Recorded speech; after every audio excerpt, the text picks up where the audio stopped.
All right, welcome back to the second part of our notes on Chapter 7, the Jeffersonian era or Jeffersonian America. Don't forget, we're going to have the quiz on Friday, as well as the Chapter 7 packet will be due Friday as well. Today we're going to talk about kind of the second big thing of the presidency of Thomas Jefferson, the thing that didn't go so well, which was the Embargo Act. And then moving on to a couple other kind of social and political changes that we see starting to occur in America as well. So let's get right to it. So we talked about yesterday or last time about the great success of the Jefferson presidency, which was the Louisiana Purchase. The Louisiana Purchase was incredibly important, incredibly valuable in terms of doubling the size of the nation. The cost was low. And when people think of the presidency of Thomas Jefferson, they tend to think of the Louisiana Purchase, and that was the great achievement, and that's all really, really good. But what a lot of people don't talk about much is the embargo, which was almost as equally bad for America at the time as the Louisiana Purchase was good. So let's talk a little bit about this.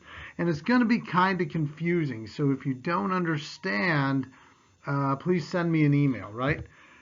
So basically what's happening is we're seeing a lot of interference from the British and the French with American trade. Okay?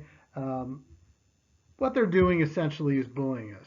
Britain and France know that they're bigger countries, they're more established, they're more powerful countries.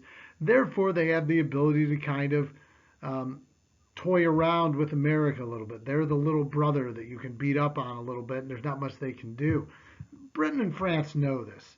So they're just trying to make things kind of difficult for the United States. And Britain and France don't like each other. So ultimately, what it creates because of the rivalry between Britain and France is kind of a difficult circumstance. Because remember, we depend on both of these countries largely for a big portion of our trade. So we've got that trade dependency on these two countries. Trade dependency. So first of all, the British. Okay, and listen closely because it's kind of confusing. So the British pass a law that basically says that they put a blockade on all ships, okay, that going to France. So the British put a blockade. Make sure you understand this, and I'll say it a few times to make sure you get it. So the British put a blockade on all things shipped to the French. Okay, in other words, they stop everything that is being shipped to the French, unless it's something that came directly from Britain. Basically. Okay, so in other words, they prevent trade with anybody outside of themselves. Britain prevents anybody from trading with France.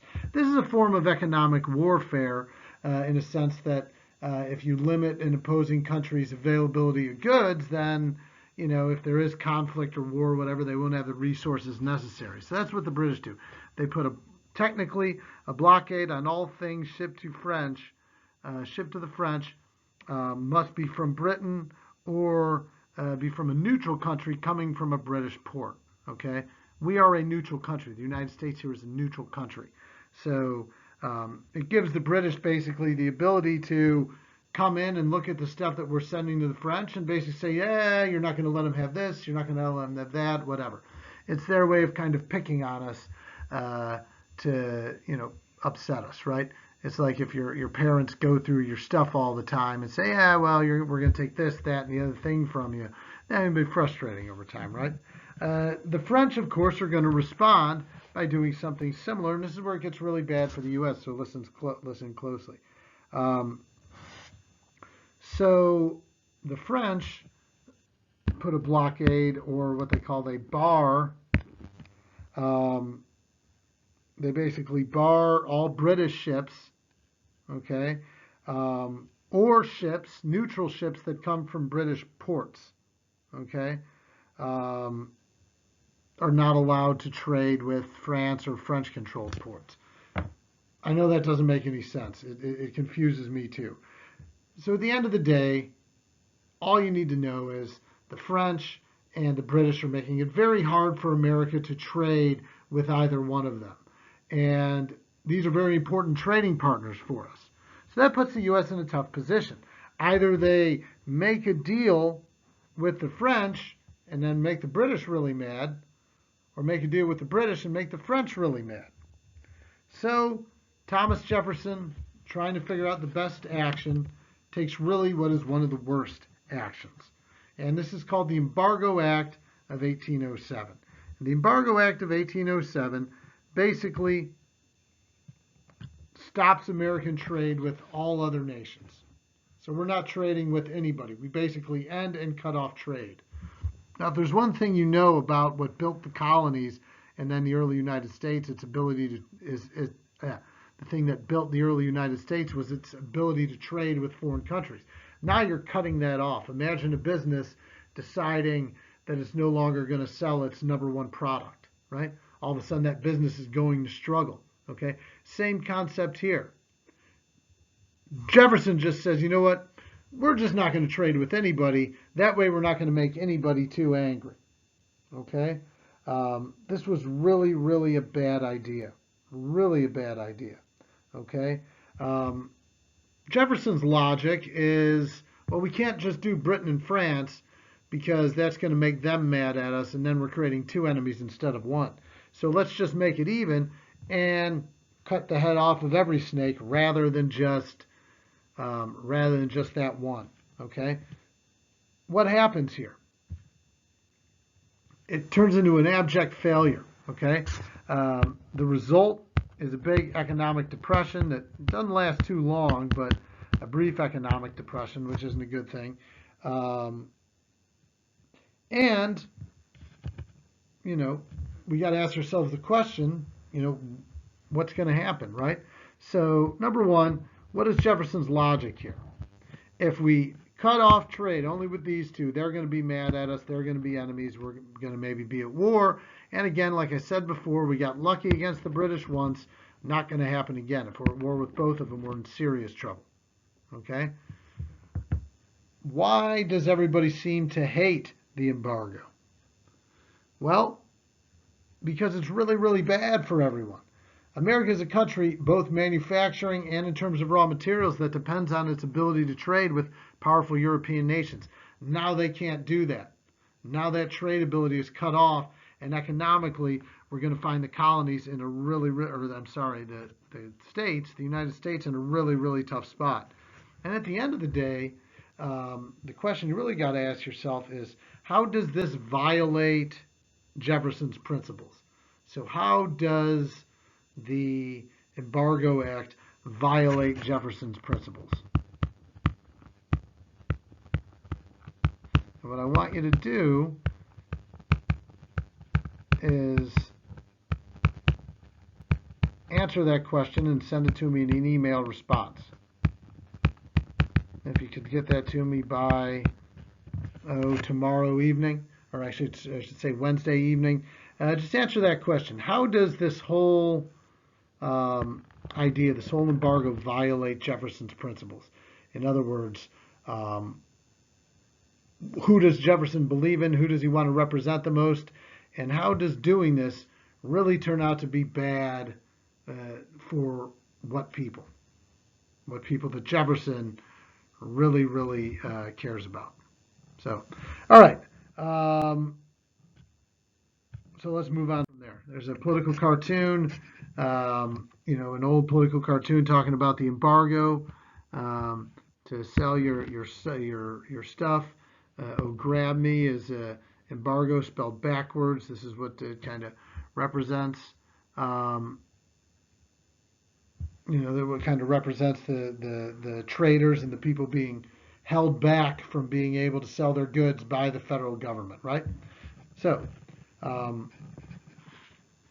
let's move on from that. So let's talk a little bit about then, in the early 1800s, some significant social changes in America.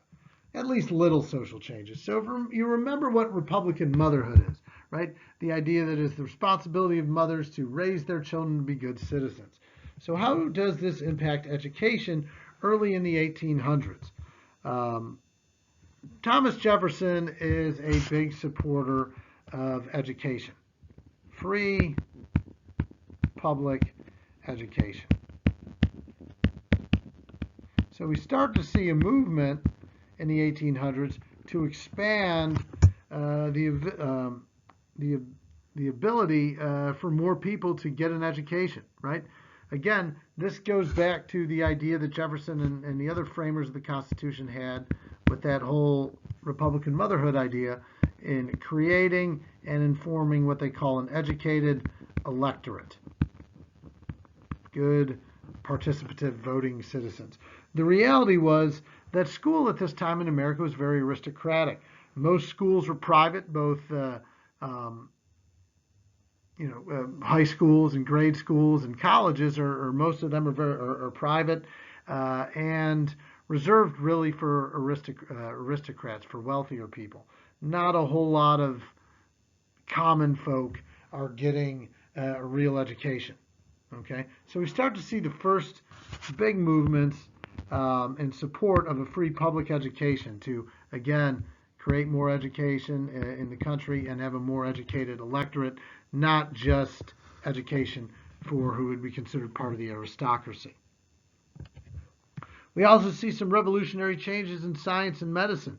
We start to see the emergence of specialized colleges like med schools that teach people to become doctors, or schools that focus on various scientific techniques or ideas. So specialized colleges are a big change here.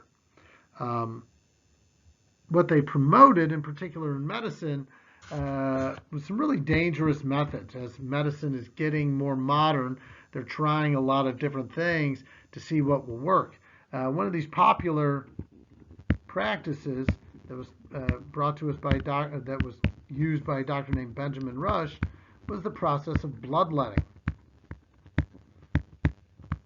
Basically, the idea was that if you kind of drain the blood out of the patient, the illness or disease that's in them, that's caught in their bloodstream or whatever, would also be drained out and they'll become healthier. Bloodletting was very common during this time. It was a very dangerous and really not at all effective method of healing the sick. In fact, George Washington was treated by Benjamin Rush, and bloodletting caused him to get sicker and get infections and ultimately die in 1799. So not a very good practice.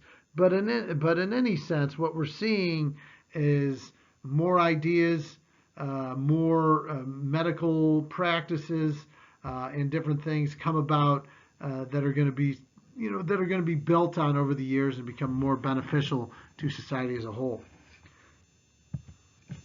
So as the big religious movement of the time is the religion called deism. Thomas Jefferson was a deist. Now, the idea of deism is using reason and science to explain religion. Now, people often mistake deists for people that don't believe in the existence of God. The belief of deism is, one, you want to use reason and science to explain religion. That makes sense. That's here. But what a deist believes is that God created the world. God created the earth, created the world, and then has left us be ever since, right? He doesn't, like as Catholics believe and other Christians believe and other religions believe, that God is always at work, at play, doing things in our lives. The deist believes that God created the world and then left, right? Created the world and then kind of let us be, let us have our own successes and our own failures with limited involvement from him. So that is the idea of the religion of deism. God created the world and then kind of let us do our own thing. Other big changes that come socially during this time are movement and change in transportation. So transportation is going to be really, really important to the United States during the 20th or during the 19th century. Okay, and what we start to see created during this time are turnpikes, which we kind of refer to as interstates or freeways today. We see the creation of turnpikes and steamboats. Why are these so important? They shrink distance between people. They shrink time. People seem closer together. If you have main thoroughfares and roads with which people can travel on, it's safer, it's quicker, it's a better organized route of travel. Steamboats, steamships can go faster, aren't dependent on wind power or anything like that, or the sea currents. They can move at a faster rate and get people from one place to another. What you see happen and why this is so important, it's going to continue to build throughout the first half of the century, of the 19th century and beyond, is you're bringing people in this country more closer together. And that's really important because the country begins to get larger and larger in physical size. So that means people theoretically would be much more spread out. But through improving transportation techniques, you're allowing that distance between people to be shorter. You're making America seem like a smaller place, even as it continues to grow. Transportation is going to be so important to us in the 19th century and beyond. And finally, you also have the creation of the most important invention of the early 19th century is the cotton gin. Eli Whitney invents the cotton gin, and basically what the cotton gin does is it separates the seed out of cotton balls as they're picked from the fields. Okay, it used to be a very tedious and hard process to remove all the staples and the seeds from the cotton. Now you can throw it in the cotton gin, and it does it much quicker. Cotton then becomes easier to produce, and when something becomes easier to produce, it becomes less expensive. The demand for the product grows as the product becomes more practical. What does this mean for slaves? It means the need for slaves and the desire for slaves is only going to grow because of this invention. The cotton gin helps save the institution, unfortunately, of slavery in the South, as now it becomes something that is extremely profitable and only going to grow. Eli Whitney is a really important inventor in the 19th century. Not only does he give us the cotton gin, but he also creates what we call a system of interchangeable parts.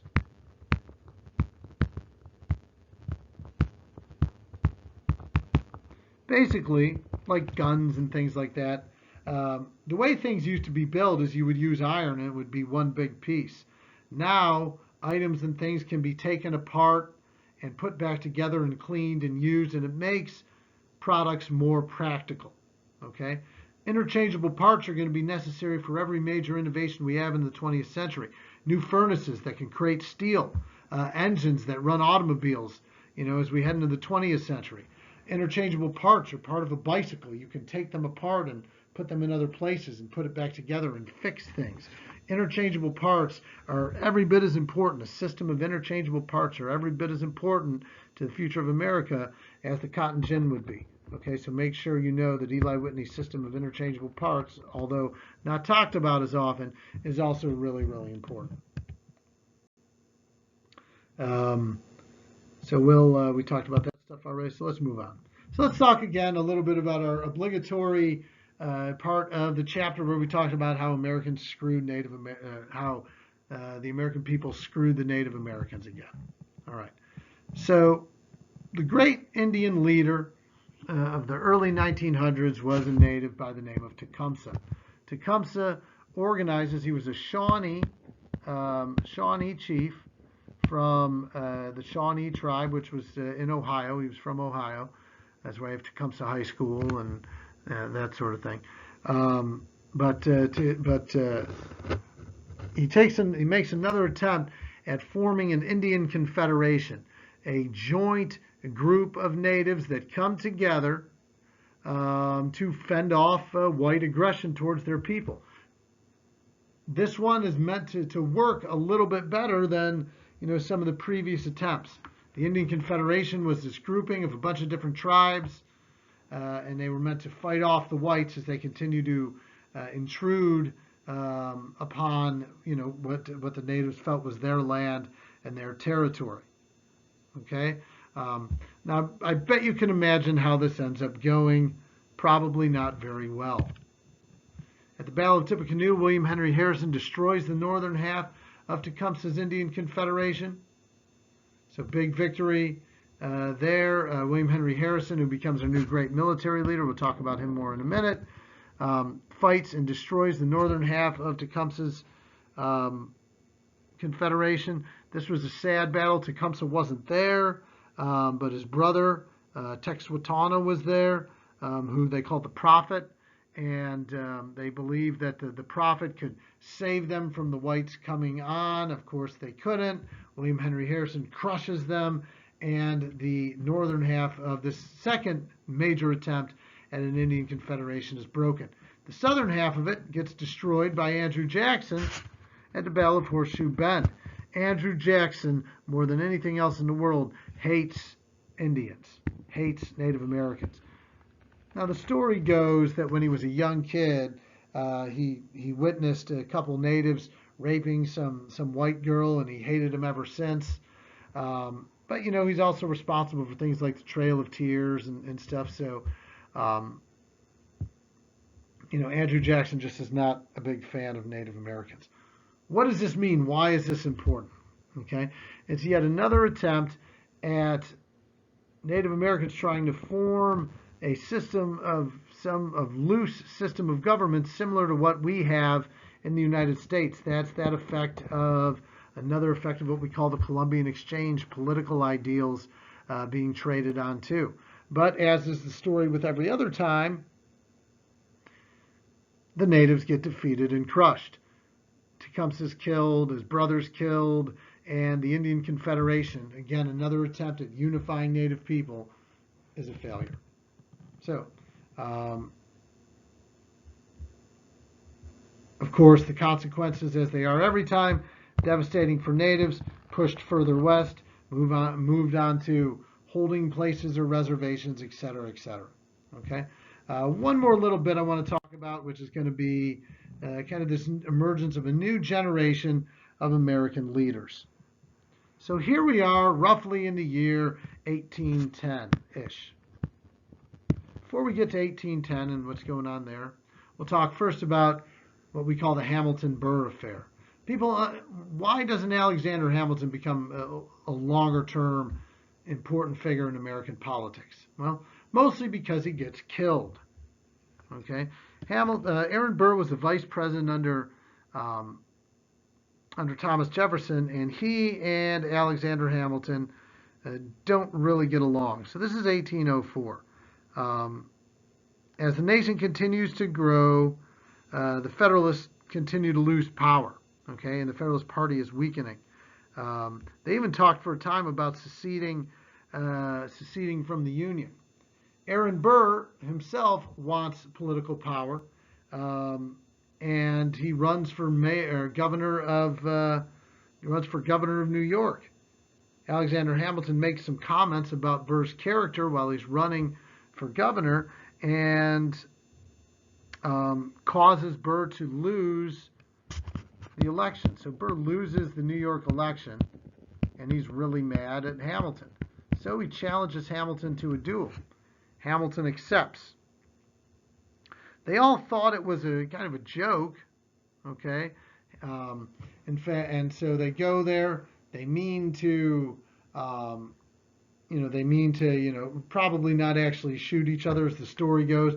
But what happens is they go out, they take their paces like you would, they turn to shoot, and Burr aims high purposely to kind of miss Hamilton.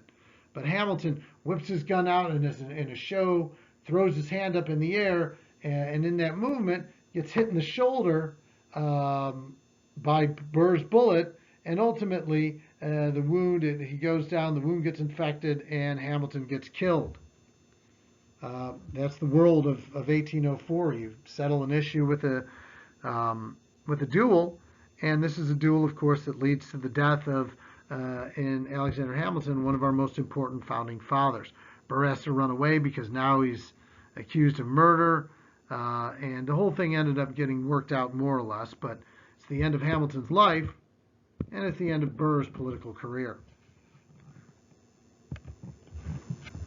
But early in the 19th century, we see an emergence of new, great American leaders in several ways. We already talked about our new great military leaders, William Henry Harrison and Andrew Jackson. William Henry Harrison was a very successful general. He won a couple big battles during the War of 1812. He was an experienced military guy. He uses, again, his military experience to go into politics and eventually make it to the presidency. So he's our new military leader, along with Andrew Jackson. William Henry Harrison is the military guy that the people in the North love. Andrew Jackson is a military guy that the people in the South love, right? Because the North and South have different ideals, different beliefs, and each one represents kind of a different group and different set of beliefs. Jackson is a little bit more rash. He's from the South, but he's probably the best general the country has had since George Washington. He's very opinionated. He comes from the southern state, comes from Tennessee, and he, of course, just like Hamilton, is eventually going to become president, and his presidency is a really, really important one for America. In fact, it gets a whole chapter to itself. Aside from that, we also get a new generation of politicians. This group is known as the War Hawks, and the War Hawks are led by Henry Clay, young Henry Clay, who's going to become really, really important here. Another guy named John C. Calhoun. Henry Clay, write this down about Henry Clay because you're going to see his name a lot over about the next 5-6 chapters. He's probably America's most important politician that never became president. Probably the most important politician in American history that never became president. Henry Clay's a really, really important figure in our country. John C. Calhoun is also equally important. Henry Clay comes from Kentucky. John C. Calhoun from South Carolina. And these guys, as well as a few others, are known as the War Hawks. They push for war. They want war with Britain. They want war because Britain is interfering with our trade. We talked about the Embargo Act before. Henry Clay and John C. Calhoun, who are not in the military themselves, but they're pushing for war. They want to try to take Canada away from the British or the French and make it part of America's domain. They give all these justifications as to why we should go to war. We want Canada. The British are interfering with our trade, so that shouldn't be allowed to stand. And the fact that the British are helping out Tecumseh and his folks, the Indian Confederation, in their war. Okay? He helps them out in their, the British help them out in their war by providing guns and weapons and stuff like that. So they use these reasons to really try to push for war with Britain. And it's through the War Hawks ultimately that we get pushed in part into the War of 1812. We also have a new president by 1809, 1810, who is James Madison. James Madison is an interesting president. He's a lot like John Adams. John Adams is a great founding father and essential to the future of America in creating it. James Madison is very much the same way, but he has a very lackluster presidency. He does a few good things. He manages a war, the War of 1812, which we'll talk about in the next video, which doesn't go necessarily particularly well, but he's the new face of American politics, the new face of the Democratic Republican Party after Jefferson follows the Washington precedent and steps down after 2 terms as president. All right, so really quick, we kind of already answered these questions. The War Hawks, of course, want Canada. That's the big prize. And to get that, they need war with Britain. Why do military men make great presidential candidates? They have a great presence. They're leaders. They're well known. Military guys are the biggest celebrities in America back then.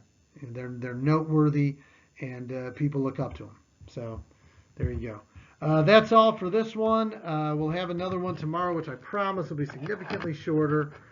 Please email me the answer to that question and the one that I send you from yesterday's notes that I didn't get yet. And that'll do it. All right. Bye.